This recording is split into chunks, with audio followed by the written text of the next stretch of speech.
I'm Heather Polglaze, People Culture Ways of Working Director for Spark New Zealand. We're one of New Zealand's largest telecommunications provider.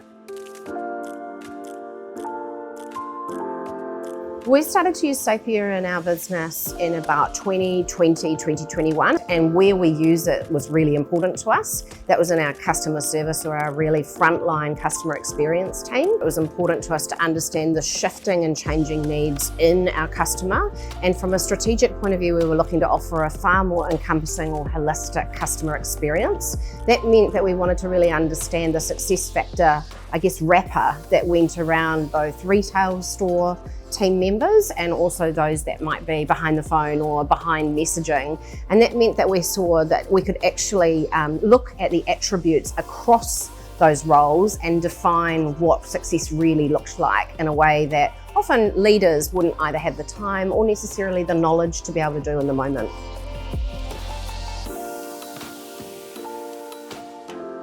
The impact of using Sapia has been wide and varied. It has ultimately seriously reduced our costs in terms of how we were practicing recruitment. It has created efficiency, but more so effectiveness for our leaders because it reduces time to plough through CVs, introduce their own perceptions or bias. So it's taken that away and it's served up a very different level of inclusion from a candidate profile point of view.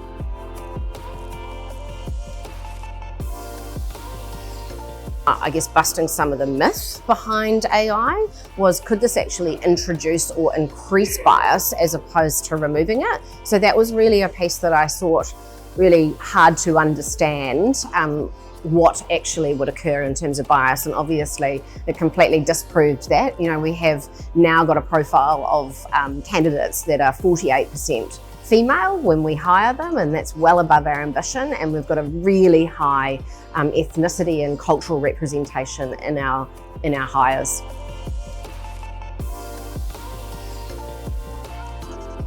Diversity is really important to us, and inclusion in terms of a dynamic of teams is really important to us. So we're trying to seek to really replicate how communities and our customers want to experience their time with us. And so what we've definitely seen is we're assured now that we actually have a 48% successful hireage of females into those frontline roles, which is really important to us.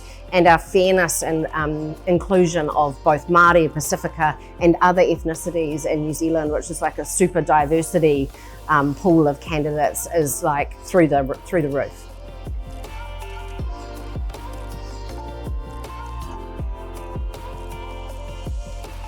You really want to get amongst it as soon as you can. So I kind of have this new rule, which is I want to be first inside the organisation. So knowing enough to be pretty dangerous with what you can then do to create a different dynamic in your people experience, which ultimately we all know adds up to a different customer experience.